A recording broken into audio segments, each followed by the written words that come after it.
John Bolton, President Trump's former national security advisor turned vocal critic, was indicted yesterday by a federal grand jury in Maryland. He is expected to surrender to authorities and make an initial court appearance today, according to two senior federal law enforcement sources. Bolton is now the third high-profile political adversary of the president to face criminal charges in less than 1 month, joining former FBI Director James Comey and New York Attorney General Letitia James. He faces 18 counts related to the transmission and retention of national defense information. Prosecutors say Bolton stored diary-like entries about his time in government that included classified information and then shared more than 1,000 pages of that information with two family members who did not have security clearances. Bolton is denying any wrongdoing, comparing the Trump administration to Joseph Stalin's secret police, who said, "You show me the man and I'll show you the crime." Bolton went on to say, in part, quote, "These charges are not just about Trump's focus on me or my diaries, but his intensive effort to intimidate his opponents. Dissent and disagreement are foundational to America's constitutional system and vitally important to our freedom." Attorney General Pam Bondi, meanwhile, welcomed the charges, writing in part, quote, "No one is above the law." Jonathan Lemire, let's stop right there. Let's talk about these charges and what they're exactly looking at here with this former national security advisor.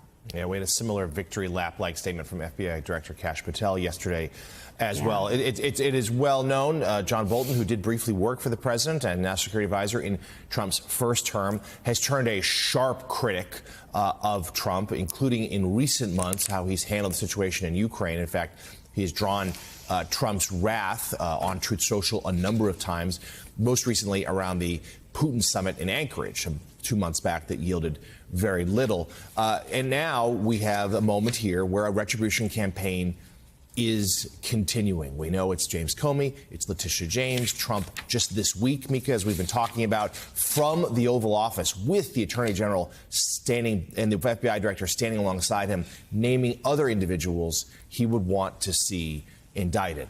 This one, though, does seem a little different. And for more on that, let's bring in MSNBC Justice and Intelligence correspondent Ken Delaney. And so, Ken, people I've talked to say, look, this is still a broad pattern of retribution. There is still great concern how the president is shattering norms and directing his DOJ either specifically or just by, naming villains, if you will, naming foes, and others kind of get the hint to who they go after. But the John Bolton case was described to me is a little different than Comey and James. There's a little more of a there. Walk us through what you know about this particular matter. Good morning, Jonathan. Good morning, guys. You're absolutely right. I think it's a lot different, actually. This is what my sources are telling me than those other cases, which appear to be largely without merit. This one, though, arose in the Biden administration, and this is a very serious and detailed indictment. It says that John Bolton derived secrets from his time as national security advisor, assembled them because he was writing a book, sent them over unclassified email and messaging apps to his wife and daughter. We've identified the two people as his wife and daughter.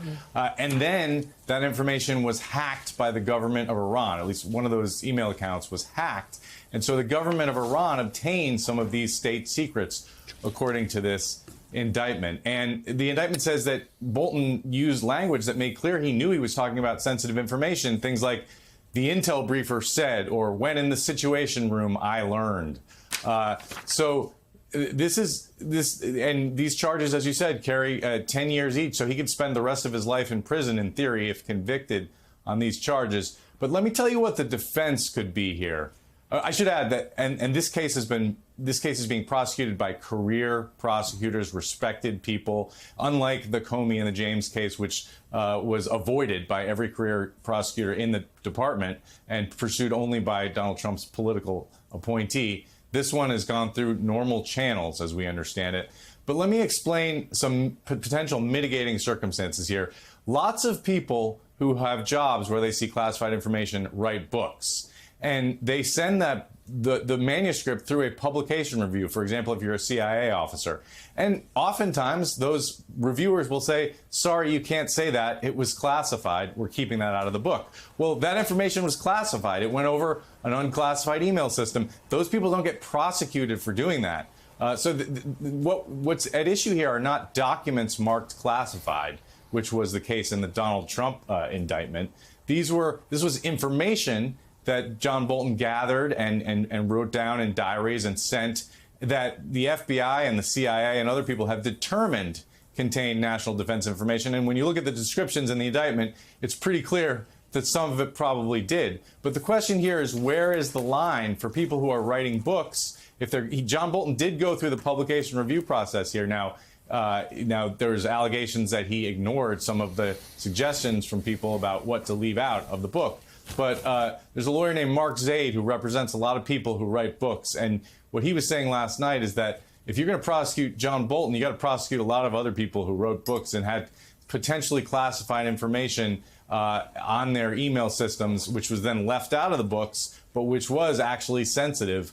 And the other thing is, Abbe Lowell, John Bolton's lawyer, is saying here that this was not classified. This was information that he kept for diaries, and he said that the FBI has known about this for a long time, and that's true. This arose in the Biden administration, but what seems to be the case is that they did not know the extent of what was in at least one of his email accounts until they discovered that they discovered the material that Iran had hacked through a U.S. intelligence penetration of Iran.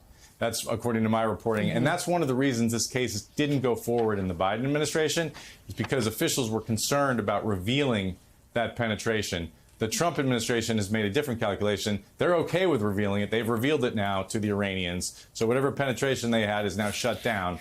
That's how badly they wanted to prosecute John Bolton. And that's where you can ask questions about whether this case should have gone forward, guys. Really important reporting there. MSNBC Justice and Intelligence correspondent Ken Delaney. And Ken, thank you as always. And Mika, Ken makes the great point here. There is, there are differences between Comey and James' cases in this one. These are career prosecutors. This is an investigation that's been going on for a long time. There does seem to be, at least per the indictment, some evidence of wrongdoing, but it's about selective prosecution. It's the idea this is something that a lot of people in Washington who have high-level jobs, access to classified information, have to deal with, but yet it's just Bolton, a Trump critic, who's the one facing potentially now criminal charges.